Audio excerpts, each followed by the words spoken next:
I've been preparing for this I can't remember how many months it's been now. I am so ready. Countdown 3. I don't know how those companies effectively stay in business in the future. What you two are doing is a boundless mindset. Thinking that you weren't going to have to learn a lot. Well, you made a huge mistake. There's one place I feel safe geeking out is It's here. here. There's a reason why we chose technology and not marketing. And we're back. Welcome back to episode 7. And I'm adjusting myself here. Excuse me. Yeah, while Brian adjusts himself there, I'll tell you that we're having episode 7 here, and what is about a holiday special of the CIO project, live or recorded from our virtual studio, virtually. Welcome to our holiday episode with our good friend Rob Strickland, and this is going to be take number 3 with Rob. So this was originally going to be episode number 3. Then it was going to be episode number 4. And now we've actually squeezed it. Rob, you're like 7 or 8 now. You're just falling. I'm old hat, Who knew what would be under the tree this year, Brian? But I'm glad to be I'm glad to be the eggnog version of y'all's podcast. Thanks for having me. Hey, everything turns out the way it's supposed to, I think. We have actually shot this whole show twice before. So when we say we have been here before, we really mean it. Like an hour and a half's worth of shooting twice. And I guess the good news is if you're a listener or viewer, this should be the best show ever. Guys, if we don't get this one right, we're throwing in the towel. Apparently, the podcast gods just didn't want you guys to hear the amazing fun we had in the first 2 shoots. So here we go again. In fact, Rob, I think you suggested jokingly that we rename the podcast to the CIO 1-year project. Well, I hate to say it, Howie. It's like every IT project. No matter how hard you try to deliver on time, on budget, there's always a little slippage going on, right, Brian? Yeah. It's so funny, Rob. We just recently did a podcast with Bill Van Kuren, former CIO at NCR. And Bill's amazing. He's great, super great guy. And we had the same kind of initial conversation. And then he brought up it's like ERP, but he's like, just don't ever mention ERP to me. I just want to go into my retirement and not have to reflect back on those wonderful memories. Yeah, the nervous tick that it brings. Yeah, there's a whole bunch of counselors out there, working with people like you and I on just our PTSD associated with ESP, with ERP systems. We should actually do a show on that, just specifically on the PTSD. Seriously. So luckily, Rob has been super gracious to shoot this thing with us a third time. Third time's the charm. So Rob, thanks so much. And we're going to give you a proper introduction in just a second. Of course, I'm joined by my co-host, CIO extraordinaire Brian Shield, CIO of Safeguard Products International. I got to get that right because I tend to drop the products. So Safeguard Products International out of Atlanta, Georgia. And so Brian, great to have you here. Great to be shooting our holiday. We keep working out the kinks. So, Rob, we appreciate your patience with us. So, we're super excited to have you. You're CEO extraordinaire and one of my best friends in the world. So, I look forward to it. I have all my close buddies here on this one podcast. So, hopefully it'll translate well for listeners and viewers. And if 3 times is truly a charm, everybody listening, you're in for a treat because Rob is truly a lot of fun to have around. So, first, a little plug for our new website. We have our website fired up. You can find us at thecioproject.com.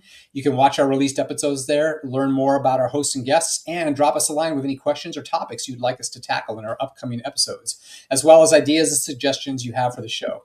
We'd love to hear from you. Again, thecioproject.com. Okay, without further ado, I'd like to introduce you to our guest today, Mr. Rob Strickland. Rob is CEO and founder of Move 37 Ventures, LLC. Rob founded Move 37 Ventures in 2014. M37 is a technical management consulting and business solutions company that services domestic and international organizations to understand and harness technology to propel their businesses forward in today's global IT and mobile economy.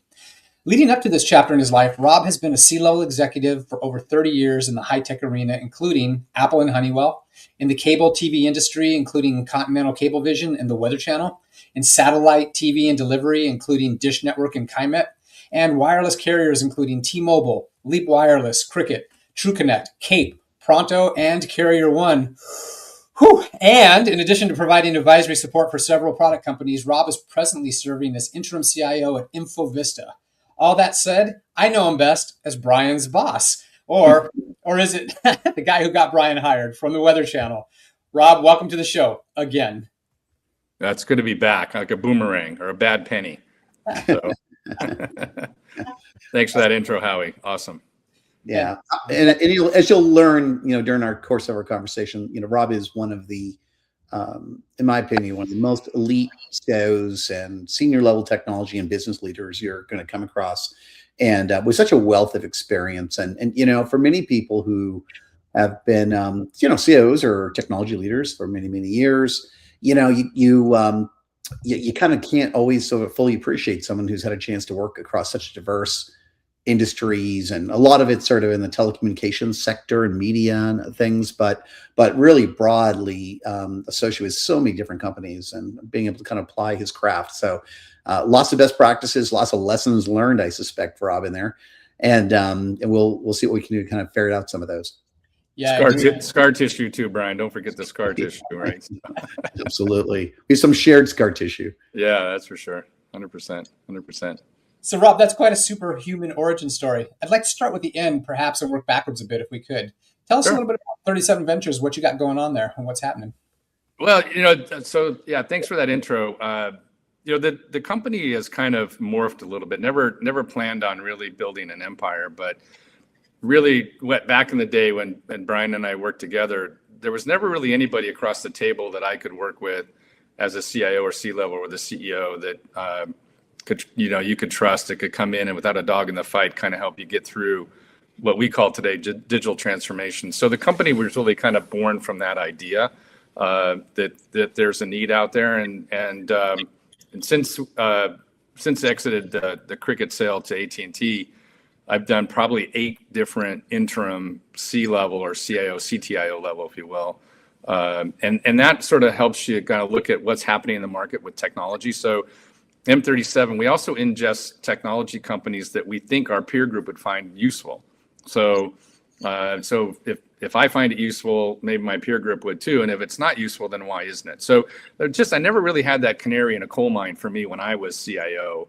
And I always thought, like, look, if I know the business and I understand the tech and the stack, if you will, maybe then I can help onboard these companies and see about a way of pointing them to the opportunities. And if they're not worth their weight, then obviously we kind of throw those guys aside. But you always wonder, like, well, why not? Like, what happened? And like, think about the innovation that I've been part of, and a lot of it, a lot of really good innovation. Never really would have got there if we hadn't taken some chances on some technology and some companies.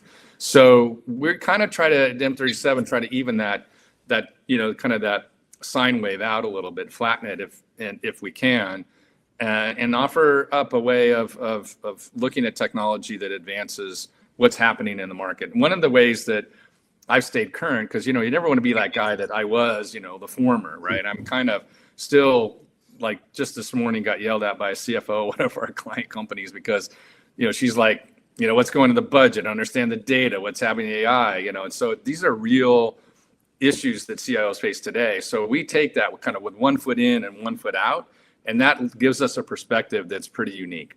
And then we apply that across the globe. So it's a lot of fun.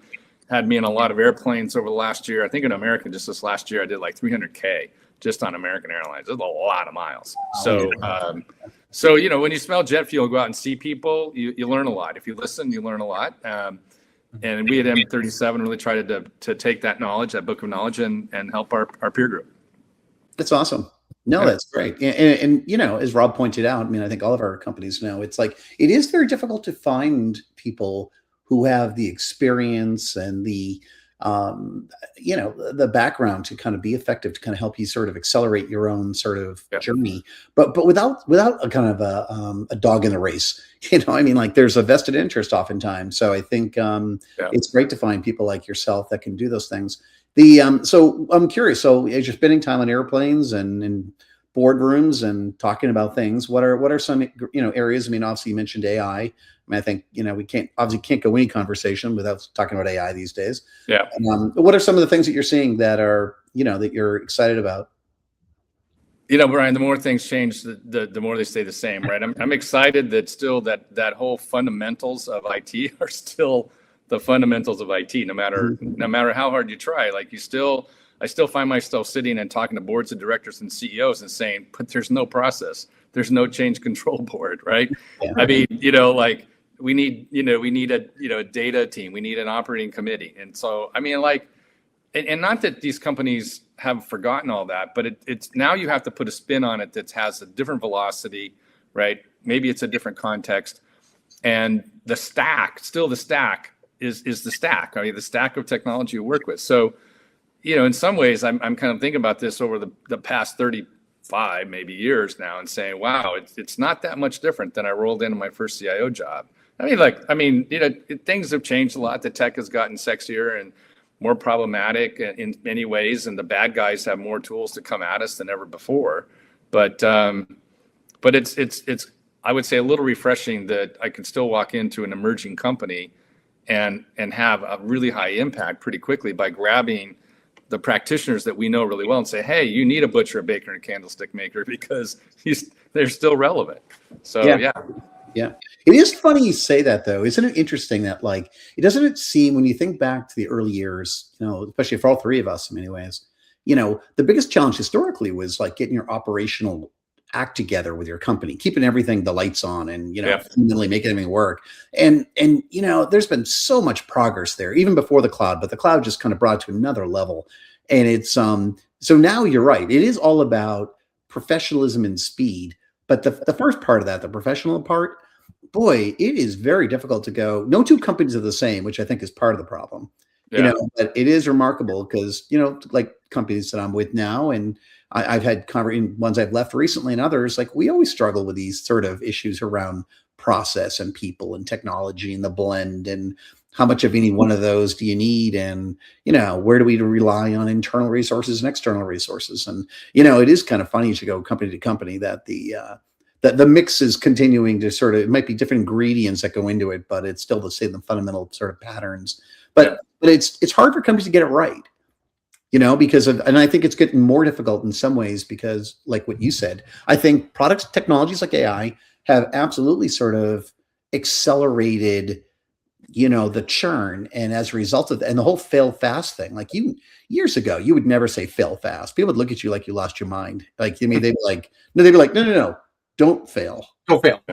And you'd be like, oh, okay. And then people like you and I would just sort of partition that over into what we called R&D, because over there, somehow reason you could fail, but now there is no R&D. So you're kind of in the wild. And so now you're right. You have to kind of put some, guardrails on these things. Well, the R side has changed a lot, right? The velocity of R, but the D, has probably only gotten a little bit riskier maybe, right? But people still have to deliver products and services, and the customer experience is paramount, right? If you don't have a great customer experience, it doesn't matter really how well you do. So I still thinking, and that is internal as well as external, right? My customer's customer is my customer, right? I'm still too, Brian, a little surprised that, like we've always tried to look at this from the customer back. Like we did this at the Weather Channel, right? So it's like, okay, what do you see at the weather when the weather's being presented on the screen, and then work that all the way back, right? Mm-hmm. You don't just push out, and then say, oh, they'll love it, right? I mean, because they might not, but if you don't go inspect it, how do you really know? So I think some of those tricks are still really relevant today that we deployed. Yeah, I think the challenge, as you pointed out, is the R part of it is, I like to call it now, it's like small R, big D. Yeah. It's like, the fail fast is sort of get it out quick. Sometimes, though, the quick is, absent of what we would consider at least baseline level, requirements and focus group testing. And just that, even if it's a veneer on some level, it needs to at least be professionally done. Yeah. Yeah, 100%. Isn't the R, the little R, the big D, isn't it really just become almost the research is being done while the development has taken off. Isn't that really what's going on? Yeah, I mean, to a large extent. I mean, I think that's sort of true. I think more than ever though, and it's maybe reasons why like Rob and I and you, Howie, and like people like us sort of stay connected is because I think more than ever, you need to kind of rely on people you trust because, you could pick up any article, right? I mean, you can read any article, especially around AI these days, and everything's already been solved. It's like, all you have to do is do what, Bob's doing at, XYZ Corp. And, and so you need to know that there's those stable human beings that you can sort of reach out to kind of get sort of a sanity test about sort of what the current state of affairs might be, so that hopefully your R isn't a wasted R, and that you're not just, I mean, even when people talk about it, it's great to fail fast, but you don't want, 6 out of 7 of your efforts to be in failure. So to me, it comes down to sort of, understanding who you can trust and who you can partner with and coming up with methodologies to kind of mitigate the R. I agree. I think a lot of it too depends too, Howie, on what your product is you're delivering. Right. Okay. So, if you're a healthcare CIO or you're manufacturing CIO or you're, delivering carrier level products, right? And where does IT start or stop, right? So some of that bleeds over into product support, R&D, like developing code or platforms. And some CIOs just are merely that back office, right? Where they're dealing with it, like the SG&A function mostly. But, like Brian and I, over the course of our careers, have faced many different challenges. So the seat you sit in may have like, different things that come with it, but a lot of it's the product and services, like if I've worked with companies that are just purely domestic, and then you work with ones that are international, and it's like completely different way that you're having to deal with things. And today, like data sovereignty in an AI world across multiple countries is a whole different problem and a whole different set of issues for today's CIOs that we didn't have to deal with before. And security is another one. It's just ramped up. Like, and I think what's interesting too is just the role. Maybe this is something we touch on, but the role of the CIO juxtaposed to the CISO, and some CISOs now becoming CIOs, right? Which I never would have predicted. And I'm not sure it's a bad thing or a good thing, but it's a thing, yeah. Right? And it's like, that's interesting. Didn't see that coming. But I think it demonstrates really we're in different times, right, Brian? And just in terms of how security is now talked about at the board level, CEOs, and everybody's business is keeping the company secure, right? So that's another factor. I feel like it's much different and probably more generational to this upcoming crop of CIOs. They're gonna have to deal with some, really difficult views of security and the attack vectors and the surface area that's increased because of AI. Yeah, no, absolutely. That's one of the questions I wanted to ask you a little bit more about too, Rob, was, you were an early executive at Harvard, right? So, and you've almost seen this industry change from its inception.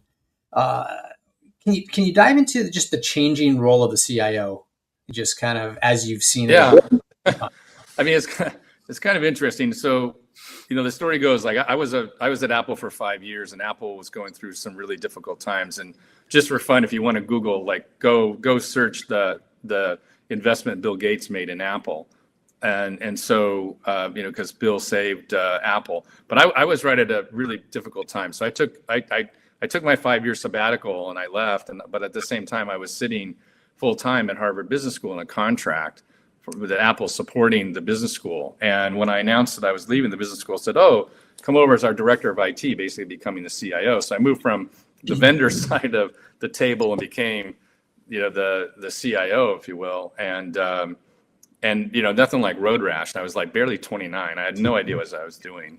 Still don't, but I faked it better then than I do now.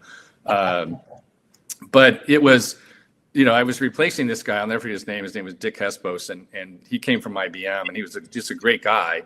But he was an MIS guy, and I'm like, no, we're going to be IT, and I'm coming from this Apple, wearing blue jeans and sneakers kind of view, right? Right. Even though at Harvard Business School, I was in suits and ties and wingtips because that's how they dressed, right? But it was really, at that time, was really replacing this notion of the mainframe. Right. And it was, and the mentality was that you had these terminal rooms, and we had a deck 10 at HBS that was a wired backplane deck 10 sitting in the middle of the library, and the dean wanted the place empty so he could renovate the library, and there's this deck 10 in the middle of everything that nobody wanted to touch, not even DAC. So I go to Jim Cash, who a lot of listeners probably know who Jim Cash is. He's an amazing human being, right? Great professor. And I'm like, hey, well, DEC, give me some people. And so we found a CVS data center down the street, empty. And over a course of a weekend, we moved this goofy deck 10 down the road, and, became folklore. I think like Game of Thrones, people sang songs about us, right? Because we somehow, the thing went down, turned it off on Friday and turned it on Monday, and everything came back. But that's the kind of thing we were doing. We started to do things that were outside of the norm. I introduced this concept of email for all of Harvard Business School alumni, which was like, what? Like email for everybody? Yeah, what a concept! Like, they were like, wow. The senior associate dean and I got on a plane, went down to CIO. We saw Steve Case, and we're like, hey, we can do this. And he's flying back. He's like, Rob, but they only have like 75,000 people. Like, is email ever going to take off? I said, I think so. I think it'll happen. It's interesting that you bring up the nomenclature shift from MIS, right, Management Information Systems, to IT, because that's actually when I started my career, was like in the mid 80s, mid to late 80s, and it was MIS when I first started, and then it was this kind of push towards this client server, more distributed architecture that was going on, that started to build up steam during those years. And it seemed like every CIO at the time was trying to come up with a new acronym or a new name. They were all trying to rebrand the information technology business, if you will. And, I remember we were information resources. So then we were IR at one point. And then, at some point, everybody in the industry seemed to settle on IT. And I was pretty young in my career, and I never really got that transition. It's funny that you mentioned it now, that it had a lot to do with the paradigm shift off of the mainframe architecture. Well, I think it was even more interesting. Again, I'll just date myself, right? Just to go back a little bit about how I got to where I was, because I find the story interesting. My kids don't, but Brian and I went to school near each other in Boston, and I studied theoretical math. But actually, my senior year, I was asked to do a senior program on Lisp. So I started studying Lisp and AI, and this is like in the mid 80s. And so I actually was going to become an AI programmer. And so I went to Honeywell Information Systems, and they were just all about MIS. And Brian will remember this. We had Wang Towers that were up in New England, and they had this distributed system for legal that was on its own network. It was really pretty cool. It's like a word processing platform. And so the microcomputers started proliferating them, out in the edges of the business, which were these little based Unix systems. And so I went in thinking I was going to be AI. Then all of a sudden, these networks and the Wang systems and all these personal computers on Unix started to come together, and people wanted to network them all of a sudden because they saw utility in that. Right. And that's where information technology, I started hearing it coming up, because these were the companies, especially around the 128 loop in Boston area, which were the genesis of a lot of these companies, DEC and Wang, and there was some other Palo.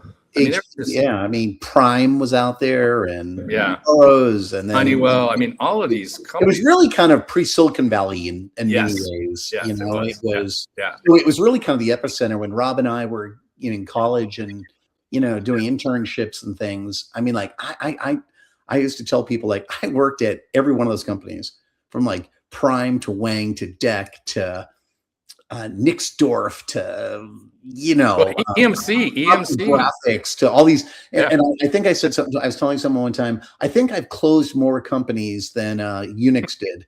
It's funny having. I had part-time jobs at all those companies, and when I was a kid doing like crazy little jobs and things, and I just remember. I remember thinking, like, I really want to do this. That was kind of how I got excited about it back in the day.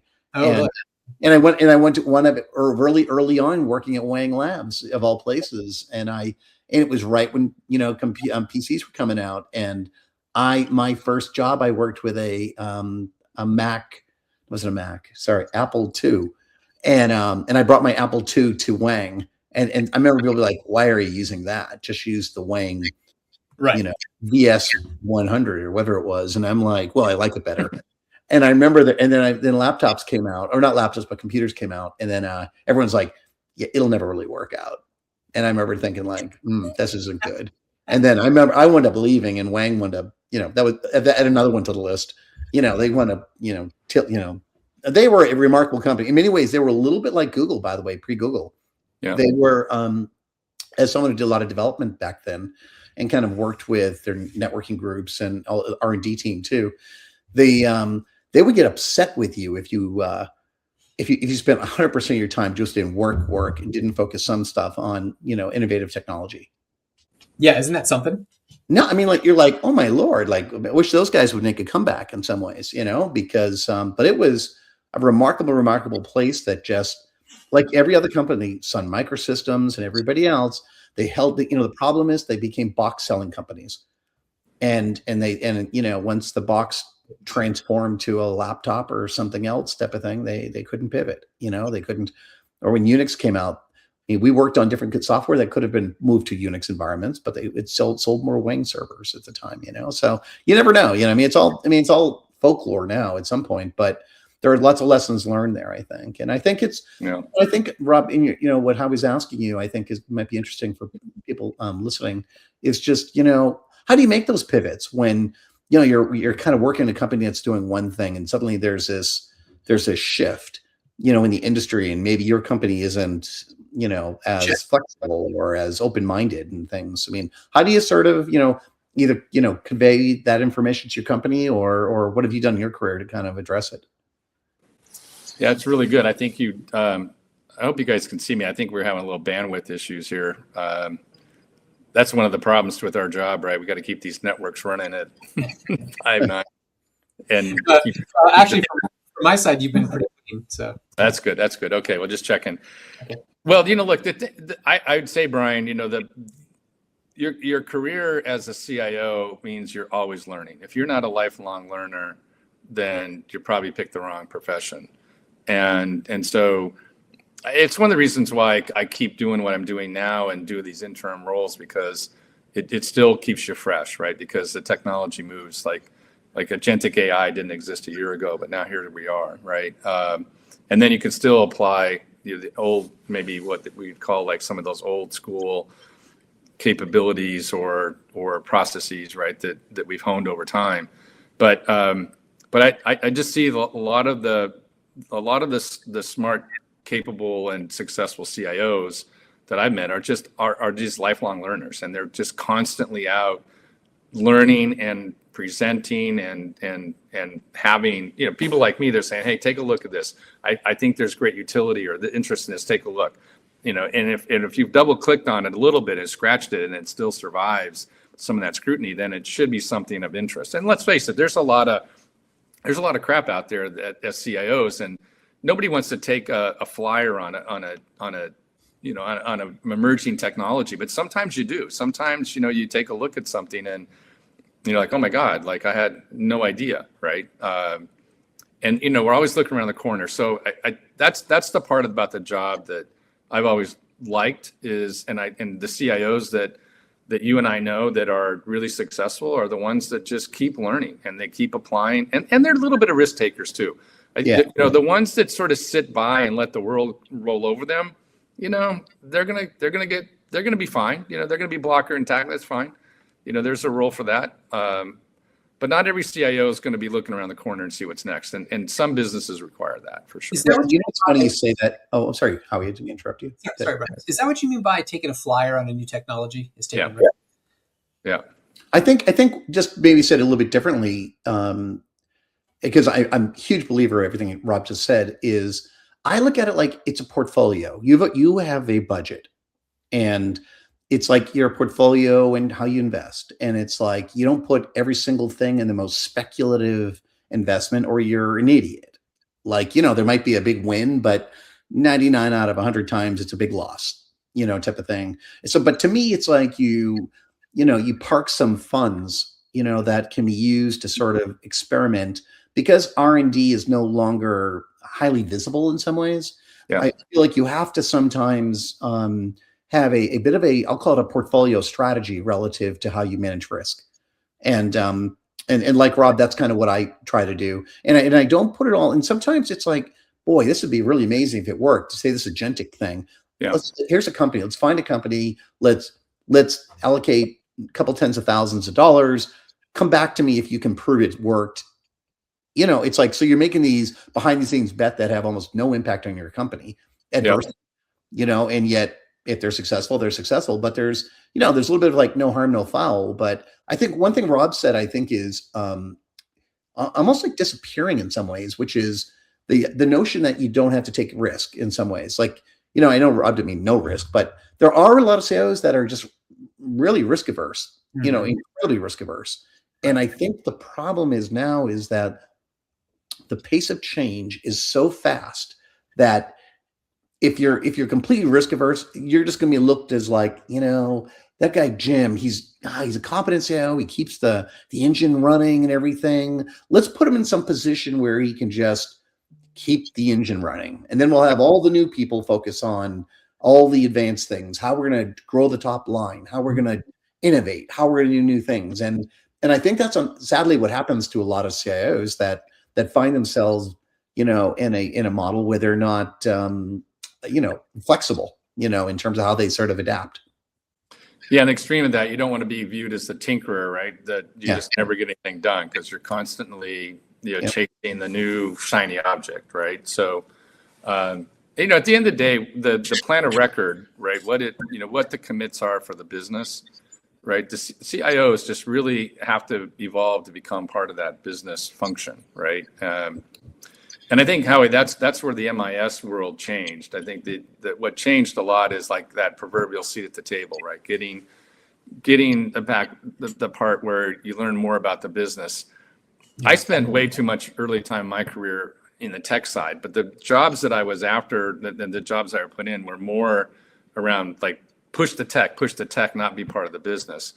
Having that business savvy early in your career as a CIO, I think is really important and that's not every CIO needs an MBA, but just being able to be conversant with the business and driving revenue and shareholder value and, understanding the puts and the take on budgets and the P&L, I think is just super important for today's visible CIO, we call it, right? A CIO that's very visible in the business.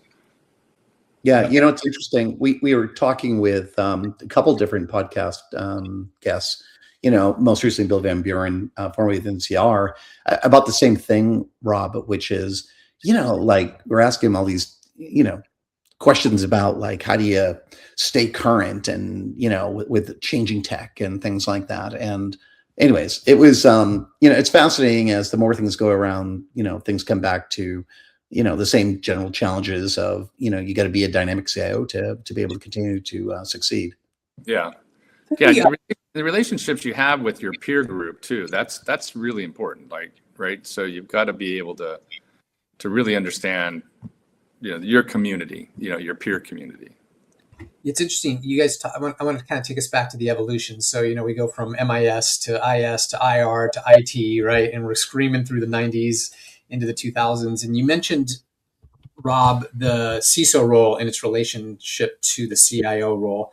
That's something that's always been a little fuzzy to me, right? Even though I've been around it a long time. It's like, walk me through, maybe both of you can help, kind of walk me through that relationship. Where did the CISO role come from? As you said earlier too, Rob, that whole InfoSec, cybersecurity function really did a hockey stick curve upward. Just, it seems like a few years ago now. The years have gone by super fast, but I want to say like in the late teens, that's when it really, really took off. But the CISO role was in place long before that, right? Yeah. Walk me through kind of how that evolved and what that relationship's been to the CIO role. Wow. Well, that's a really good question. It's been my experience that the CISO role really was not very well understood, right? And it could be part of risk or part of finance or part of IT or different parts of the organization. But when companies started getting held ransom and the attacks started really going up, then something had to give, right? Some CEOs were being held more accountable, right? Boards of directors started to really look at things. You had brand erosion. You had, all kinds of really, horrible things happen to companies. And so the reaction to that is then which I think is a very typical reaction, is that you place somebody very senior in the organization who can articulate what's going on probably from a technical standpoint, but then from a business standpoint, and put things into play. So I think that sort of started to evolve, but then a lot of these people got hired. For me, I'd spent a lot of time building those CISO roles, the security roles, to hand them off to the organization, because I think the CIOs were probably most aware of what was going on, but not necessarily the best to be held accountable, right, at the senior level. So then it evolved, and then they get their own seat at the table, basically, right? Yeah, but it's funny, when Rob and I, so we first were introduced to each other. It was in the late '90s, late '90s, and I'll tell you a quick funny story. Like, I know, and Rob will know this, but like getting to, I mean, all the CISO stuff in my memory came out. I mean, as soon as you start connecting networks, as Rob was alluding to, you move away from a mainframe, and now you've got client server, and then we move from client server to web architectures. As soon as you made the pivot almost to web architectures, and now you had data kind of in disparate locations, we sort of immediately had a problem. Like, and not that we knew how to solve that problem, but we know we had a problem. And then, but I remember we first met, weather.com had just launched. And I remember talking to the CEO at the time, and Rob, who Rob knows well too. And I'm like, you have no firewall. Yeah. Yeah. and I remember, and I remember he said, is that important? And I'm like, I go, do you lock your front door? And he goes, yes. And I said, we don't have a door. Yeah. He goes, all right, we should get a firewall. So I remember we got a firewall. But like, when you think back to, the early, I mean, this most simplistic thing about having a firewall to all the complexities we have today, it's like, I just, when I think about all that journey, especially in an environment like the Weather Channel, which was, which had a massive digital reach across so many different platforms, that we were learning as we went along. I mean, the truth of the matter is, it was like, tools didn't exist that could do certain things. And Rob and I and others are using open source products to kind of manufacture capabilities that didn't exist with third-party commercial products and things. And that really, and so when I think back on that time, it was a super wild west. I mean, we didn't know how to control performance on networks. I mean, websites. I mean, CDNs weren't pervasive at the time. They didn't really exist. We thought throwing more horsepower at a server was the answer. It's remarkable when you think back how immature we were technically, architecturally, compared to kind of what you can do today. But all that stuff was the early stage, in my mind, the breeding grounds for today's CISOs, and as they sort of, got up to speed on sort of all the different aspects of what you need to do online. And then mobility came out, and oh my God, mobility. Now people can access our stuff from their cell phones. Oh my goodness. So, as the threat vectors continue to sort of evolve, your CISO had to evolve. And it was obvious that it wasn't the same human being as the CIO. Unless you're in a smaller company, it's almost impossible for that person to kind of wear multiple hats, in my mind.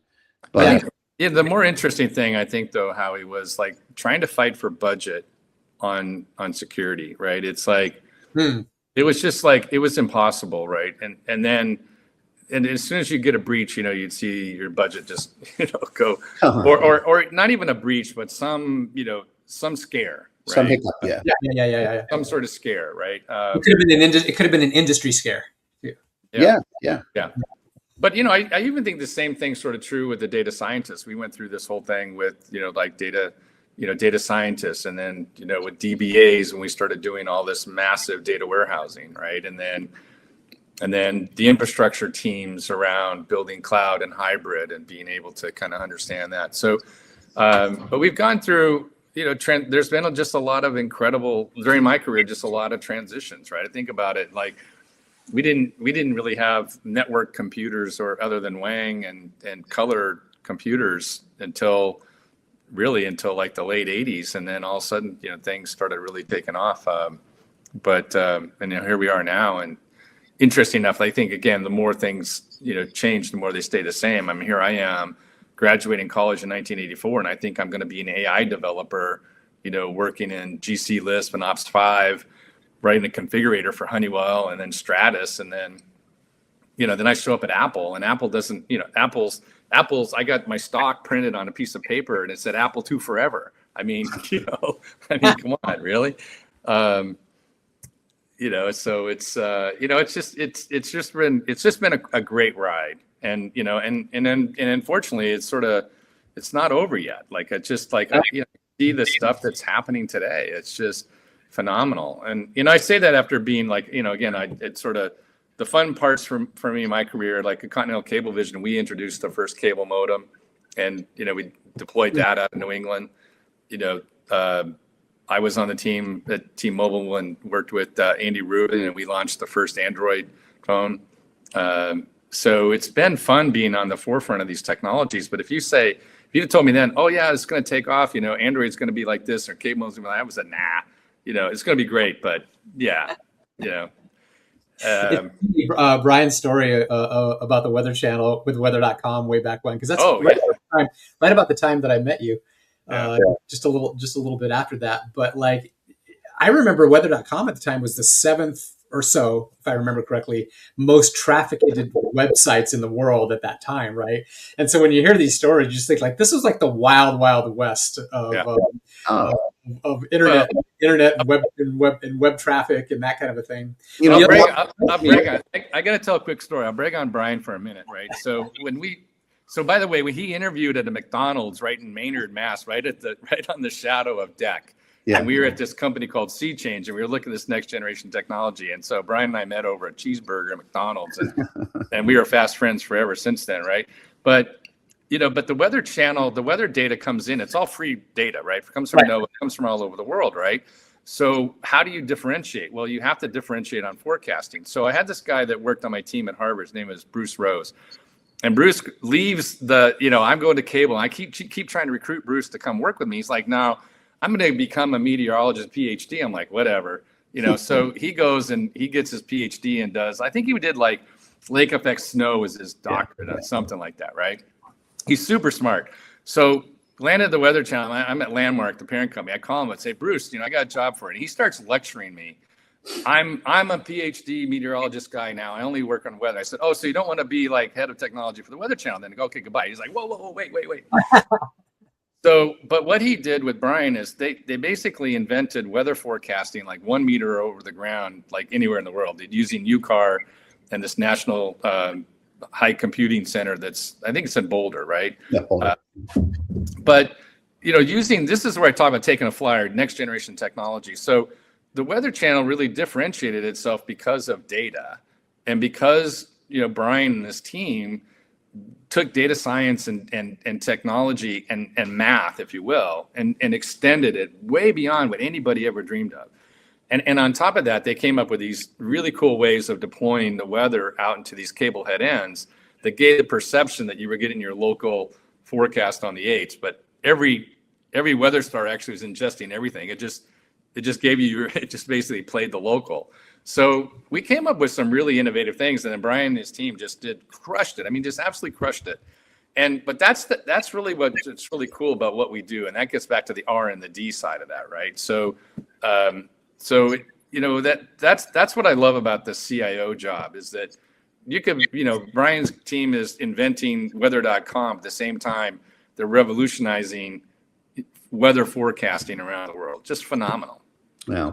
Super fun. There's a lot of people involved in that, including Rob. So it was some remarkable times, getting there. One of the things, Rob, when you said that about taking risk, and I'm very curious, like, so we were talking to Bill Van Buren. He was saying like, he was talking about risk, and he was saying like, I always felt like I was about to be fired. Yeah. Right. And I was saying like, I felt the same way. I mean, I think one of the challenges a little bit when you're people like us in some ways that are trying to build brand new things is not, not over biting too much that you can't chew, Yeah. and it's Yeah. and I'm sure, did you feel the same way, Rob, at times? You must Oh feel. my God. Like even now, if I said names now, they'd get all puckered up with me. Right. But, but the thing is, if you do have to take risks. You've got to find some areas that advance the company. But I have to tell you, Brian, too, we still have our own teammates that are still kind of the curmudgeons, right? And these are people that are half my age. They're still fighting me. I'm like, what are you doing? Like, why are you doing that, right? Like, so the risk sometimes is challenging our own teams, not just the business, right, but our own teams to think outside the box. Yeah. So if for folks that are listening, Rob, what's your guidance to them? So you're a CIO, you're aspiring CIO. Like, how do you sort of balance this sort of risk, and how do you thread that a little bit so that you're seen as sort of maybe an innovator, a professional, but not a psychotic risk taker. Well, I think this is where the network kind of helps too, right? I think it's also like building your network out so that, you have these references. So I've gone to great lengths to bring other speakers or other people that sort of know me or know what's going on to say, oh yeah, we've taken risks before and we survived, right? So it's a little bit of just building that kind of awareness, but also just having tried and succeeded before. But like I sat next to this one guy at a recent holiday party that needed to take some risk, and I just really sat next to him and I said, look, I got you, right? I mean, we got this together, right? Like, let's do this. And that I could have never done that over a Zoom or it just kind of had to be elbow to elbow. So the one thing that I just still am a really firm believer, and I know you know this, Brian, because this is the kind of leader you are. There's nothing better, and Howie knows this because he's worked with you for years, right? Like, there's nothing better than being close up and giving that, that face-to-face, in person whiteboarding, kind of let's break it down. Because as much as we tried during COVID to make it work, I think we lost a little bit of that edge by not being next to each other. And this young guy sat next to him, like, now it's a whole different, because I got to see, him, he got to see me, we met each other, we had a little bread and butter together, and it kind of like, okay, let's go, right? I got you, kind of thing. And yeah, that's awesome. No, and I agree with you. I mean, there's an awful lot to be said for proximity, and it's not that, you can't work remote and can't do hybrid. I think all models have elements of them that are successful.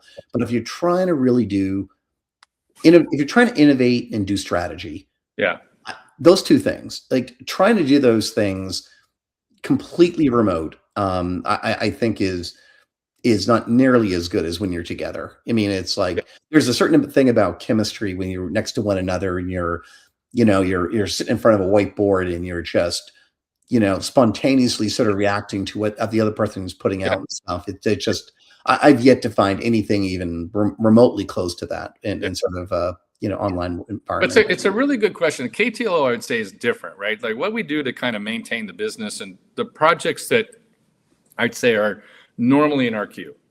But I think what we're talking about are those ones that are the risk takers, right? The ones that are going to probably change, the course of business or evolve a project that's going to have just some really tremendous impact for the organization.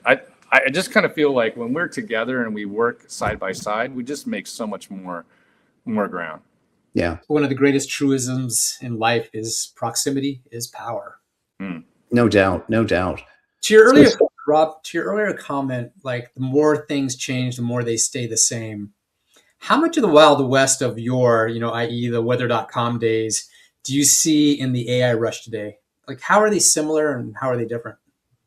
Well, it's the same as data. Like, I think data is just so much more important. Every day now, I'm thinking, like, I believe AI is going to solve itself in its own momentum. There's a lot of money chasing that. But finding these new data stewards and how to deal with data sovereignty and how to deal with data in motion, data at rest, and figuring out like what models our data points to and how it learns. It just seems to me like I want to need to go back to school on that, because it's just, to me, it's like where it's stored, how fast it is, where, how fast you fetch it, where does it sit? It just seems like AI is really going to expose the underbelly of our lack of data attentiveness, I think, over the last decade or so. And, data centers have become even more, more important. If you told me 5 years ago data centers would be cool again, I'd say, you're full of it. Ain't gonna happen. But what's in the data center and how it moves, and even in the cloud, right? It's becoming, to me, something that I need to spend more time in understanding, because I think it's changing. Yeah, the other thing too on that topic, it's funny you say that, is it's changing, but it's also forcing people like you and I to revisit the economics.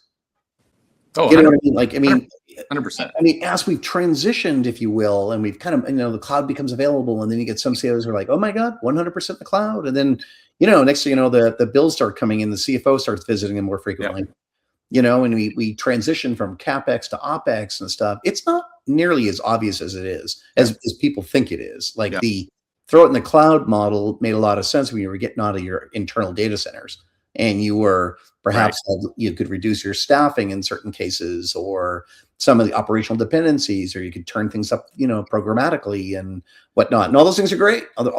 We wouldn't be where we are today. But there is a next chapter to be written here, which is, sort of the FinOps 2.0 model here of, okay, so now what? Like, because, kind of a little bit of like everything else we've been talking about today, it's a little bit of what got you here is not going to get you there.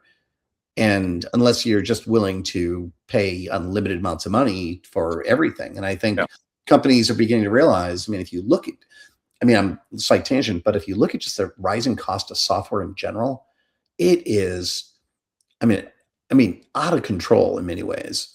All these small companies that are investing in AI, and you may have no interest in them, but they're looking to recoup their investments. They're all like, those things, suddenly something you paid $30,000 a year for is now $85,000. And suddenly, some company decides to buy, VMware and charge extraordinary increases.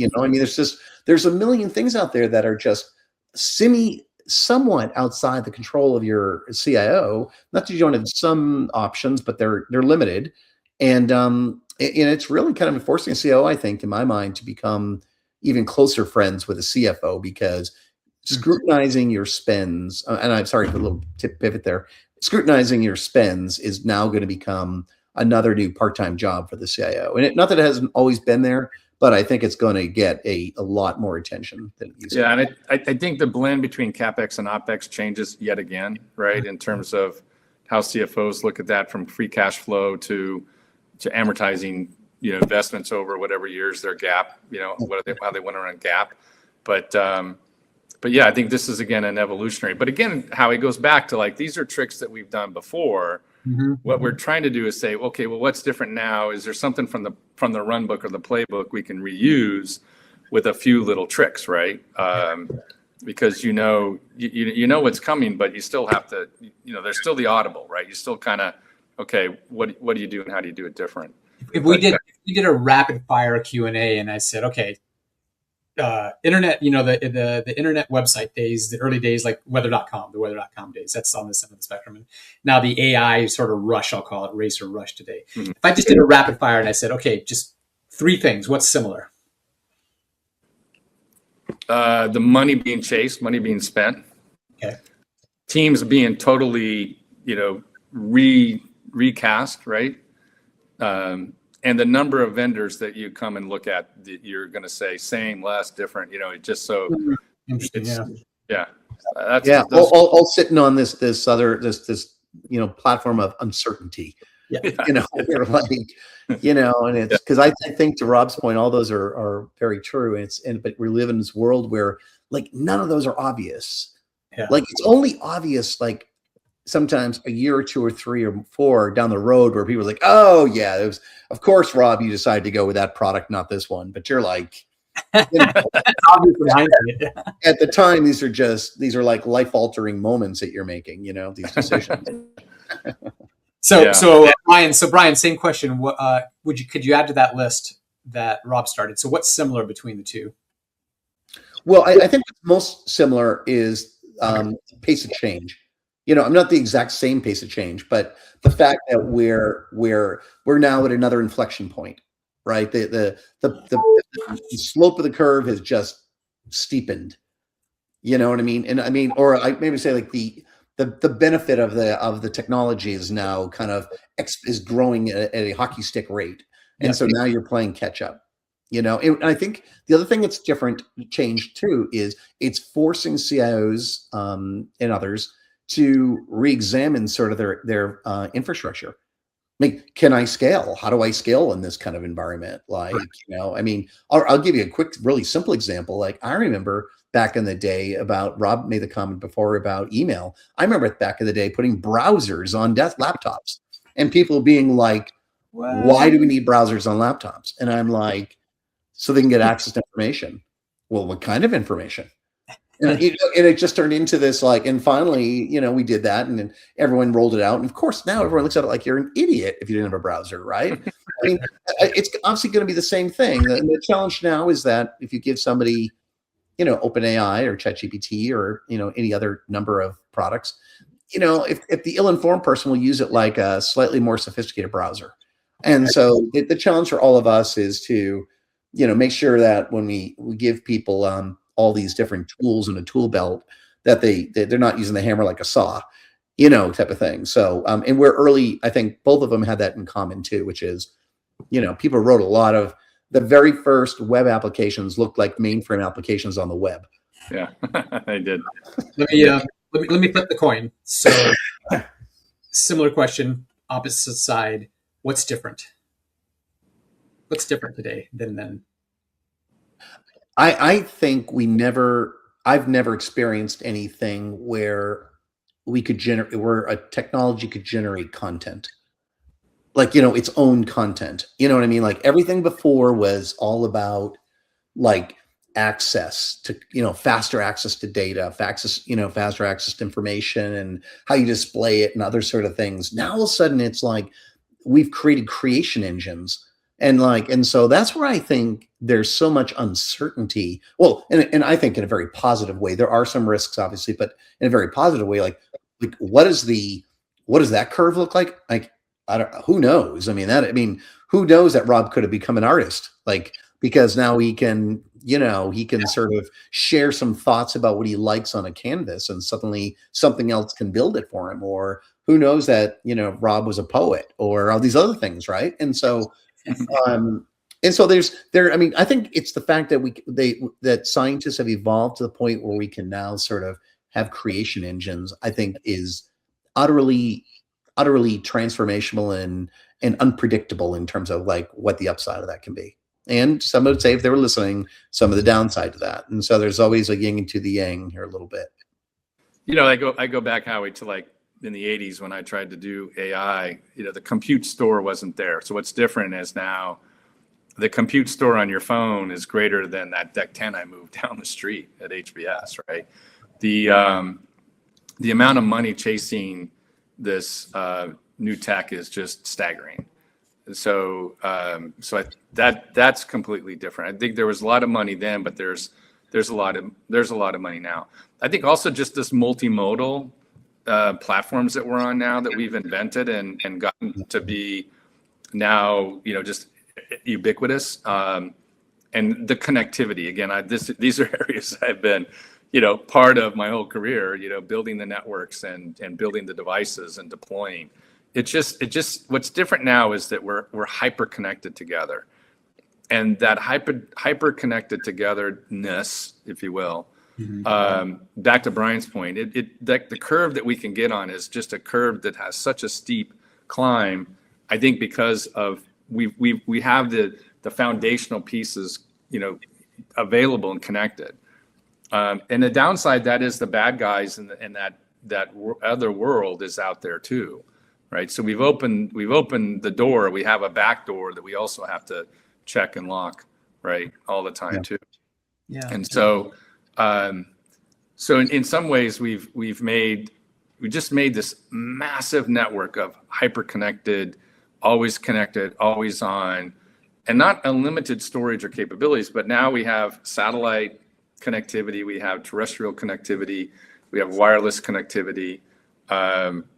You know, and you know what it's like when things go dark, power, right? We shut down, right? And so, you know, it's amazing that, you know, what's happened in this hyper-connected world. So I think we have to throw caution to the wind too, is that part of what we also have to do is the DR and the BCP, like the business continuity and disaster recovery, because we've seen already these things do go down. With like there's not an unlimited number of nines of availability. So I think part of the CIO too, what's different is now that we have this hyper-connected world, we can't always depend on it to be there. And if it's down for that 6 minutes, that 1 9 or 3 minutes of whatever your tolerance level is, if it happens to be when a transaction is going on or someone's doing something that's critical, you know, that's not good. So yeah, you know, Rob, you know, you said something really, I think really important, which is the world's getting so much more complicated, you know, and the people like all of us and many listening, you know, we all are like, you know, like career learners, you know, in things. But I think there's another role that the CIO is picking up. And I think one of the reasons why the CIO role is so important is that you also have to become an educator. You know, if you weren't already an educator, you really need to become an educator. Because to Rob's point, like all this connected nature of the world that we're in and the ability to create new capabilities and the value that it'll drive and the impact it can have on your business is truly transformational. However, what often happens in those models is that people become, you know, like it becomes passé in terms of trying to understand sort of the underpinnings, you know, what keeps this whole thing alive. You know, it's like, how often do any of us wake up when we're in a corporate environment wondering about, like, you know, how electricity flows or water works or what the facilities people are doing about certain things? We need to make sure that technology is as pervasive as air, but is as secure and as robust as you can make it. And I think that's unfortunately another lesson that's being learned by a lot of companies too, is that this stuff costs money. That if you really want this true ubiquity, that it comes with a price, you know, and trying to balance that price, we were saying before, between like about cloud costs and stuff and CapEx, OpEx is really sort of like another new part-time job, if you will, of the CIO.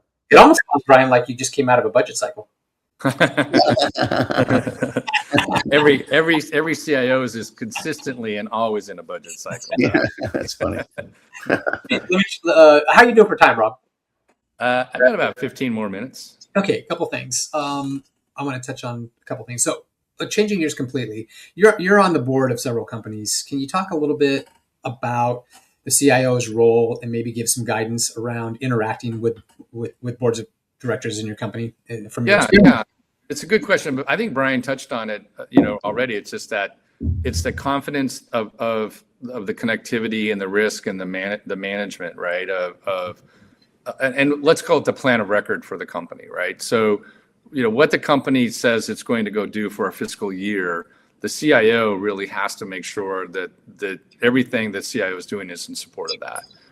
And those business outcomes are supported. So at a board level, a CEO and a CIO combining together, you know, really is that tie-in, saying, here's what we're going to go do, here's how we're going to go do it, and we can emerge with confidence that you know, these business outcomes are there. And so just a lot of interactivity that I have at the board level is helping illustrate those areas where a CIO needs to step up, right? Because most of the time I'm sitting there, I'm not the CIO. I'm kind of an outside, you know, kind of gluing the C-suite together. But when CIOs show up and they really have, you know, intact a plan of record that supports the business, that's really when the board, you know, kind of eases down and says, okay, we've got somebody firmly, you know, at the helm, and they're driving the business outcomes we need to, you know, on budget, right, on plan, highest quality, right, delivering what they need for, you know, for the business. And and again, like we talked about earlier, like, AI, it's like this education part that Brian talked about. I think it's really important. So they'll turn and say, okay, well, our business, our tech, right? Our stack, our people. What's your advice? Or we're having a blocker, we're having some friction. How do we reduce the friction and remove the block? And that's I think the role that you earn. And I just see CIOs being even more integral to board of director kinds of roles in the future. Kind of being able to and I say that all along, but I've said this for 30 years now. It's like, when is that invite going to come? Like, how do you kind of move your career so you can get to that point where, their boards are doing the searches and they're grabbing CIOs. Now, some of the largest CIO jobs, I think that's really pretty straightforward. You see a lot of folks from the Fortune 50 like landing in these board jobs, but I still think there's a lot of value in CIOs at any level being participatory in boards and advisory boards, and that's also where they can hone their skills for the business. Couldn't agree more. Rob's, voice of wisdom. He Rob referenced James Cash, early on in his career, and we had the benefit of James participating in a Boston CIO event a few years ago, and he was talking about the boards and what it takes to be on a board, and the guidance he had to CIOs and things, and he's just he's just such a breath of knowledge. I mean, he's on just the biggest boards in the world, kind of thing. So he's so humble, when he kind of shares his guidance. But a lot of times, he'll say to folks too, I remember him saying that, when I get on a board, a lot of times I'll take a role kind of working with the finance team, maybe in an audit area or something, think something undesirable, seemingly undesirable, if you will, to a somebody might be on a board, but he goes, instantly you become familiar with all the people on the finance team. You understand how they make money. You understand, the risks they have. You understand sort of the challenges. And he was just, I just remember him going on and on and on. He must have rattled up 5 or 6 just sort of pearls of wisdom, and Rob was kind of alluded to a couple of those, but I think a lot of it, I think the sales are incredibly well positioned, because if you think about it, it's who else in the company is really sort of driving dramatic fundamental change? Who's on point on all the data? I mean, if AI is successful, it's because you have a data strategy. Who's handling your risk, and all these different things. And so to me, if you are sort of a CIO who can, who can kind of balance risk, with reward type of thing, and knows how to do that, and can operate the way Rob mentioned, and you're an educator and you're a lifelong learner, you're incredibly well positioned, I think, for these future opportunities. Beautiful. All right. Well, before we run out of time completely, Rob, it is confession time for the third time in your case. Oh my God. I forgot about this part. Yeah, you forgot about this one. What did they say last time? Do you remember? No. We'll compare them. Yeah, we'll compare them. So tell us about on tape. It's bad tape, Brian, but it's on tape nonetheless, right? Yeah. Well, give a little bit more context if it's helpful. We talk a bit about with others about maybe some of the failures you've had in your career, or some of the the things that didn't go well, and I think Howie and I are big believers that you learn most from your failures in many ways, and how you pivot and things like that. So, just a thought about for you, just what are some examples maybe of, tough times that you had to sort of pivot from, and, what your learnings were from that, and how it's carried on and impacted you in your career. Yeah. Beautiful. Well, yeah, I'll probably give a different answer now. And now that I'm thinking about it, presence of mind, I think back when I was at Continental Cablevision, and we had invented the cable modem, which was a whole new line of business, right? We were putting 5E switches on the cable plant, so now we're in the phone business. And in those days, we were acquiring different cable companies all over, and every one of them had their own billing system. So we were a hodgepodge of billing. And basically, even by the way, we united the company on one common email platform, which was, again, unheard of back in the day. And so it was that connectivity. But I partnered with this company, and I won't name names, but I with a whole lot of hubris, probably, I really thought that they were going to be able to deliver the full stack that I needed. And I really put all my eggs in that one basket, going back into the risk, right? And I think it's very commonly tied to the theme that we were talking about earlier. It was a great foray into risk, right? But there are things that you just don't know will happen around the corner. And then what happened is, we sold that company to US West, right? And then the company that I had partnered with basically pulled the strings out of that whole billing platform that I was working on. Now in the future they ended up developing it, but it was kind of on my watch, and I didn't find out about it until they showed up at headquarters in Boston and said, "Oh, by the way, we pulled the plug on your, multi-million-dollar project." I'm like, "What?" Right? But I think going back to the whole risk mitigation thing, there are things that just are not in your control, right? And so I don't know that it singed my fingers too much on doing it, but I was probably a little apprehensive.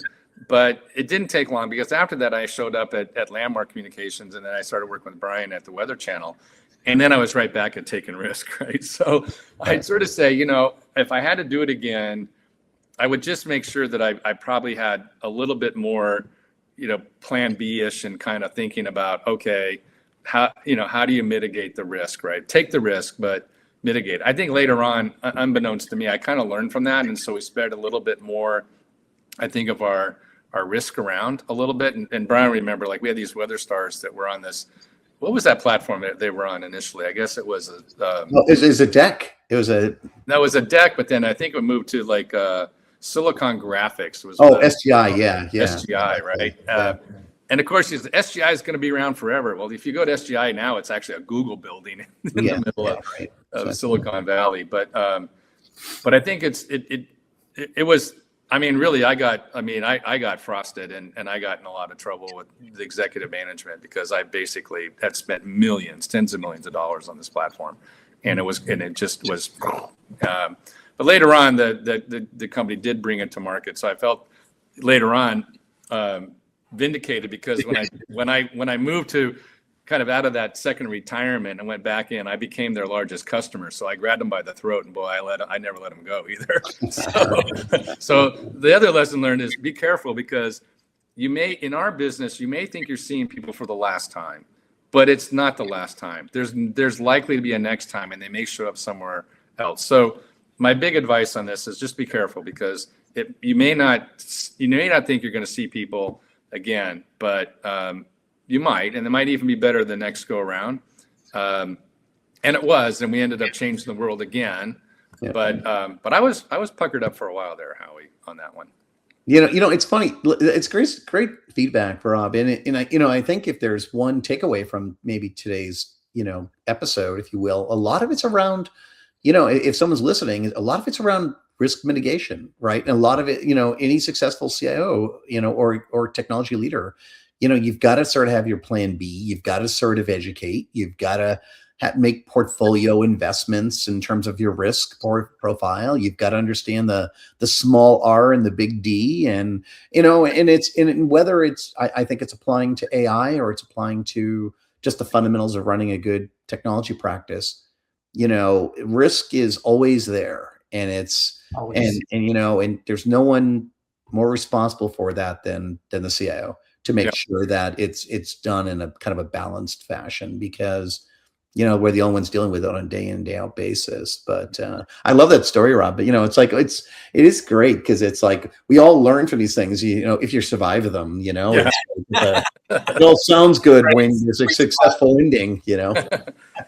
Well, it just goes to show you can go from last place to first place. It may not be a direct line. There may be a few years in between, but but it's been a great career. And I'd say if anybody is, and then maybe this is a question you would ask me, Howie, but if you aspire to be a CIO, or you want to be the CIO, and what goes, it's been a great career, and it's been fun going and doing these fractional and interim positions, and being kind of semi-retired, but always learning.